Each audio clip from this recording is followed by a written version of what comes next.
VRED 2022 we have added the support for Alias reference assemblies, so files that are referenced in Alias will be imported directly. In this example I have the wheels as a reference in the Alias scene. After importing, you will see the referenced files in a separate reference manager group node in the VRED scene. We also can now create texture-based light maps additionally to the existing vertex baking.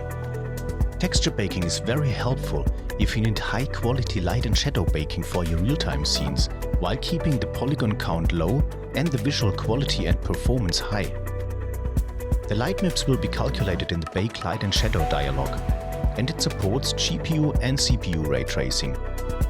After adjusting the settings to your needs and selecting a UV generation method, you just have to click on Calculate and that's it.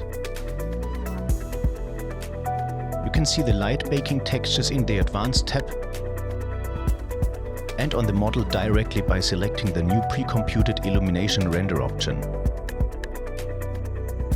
The newly created light map also has a separate UV set that you can see in the UV editor under UV sets. Here you can also create a separate UV set for the light maps or copy the existing one and tweak your UVs to your needs. Also available in the UV editor now is an automatic seam selection that can be a real time saver for generating UVs.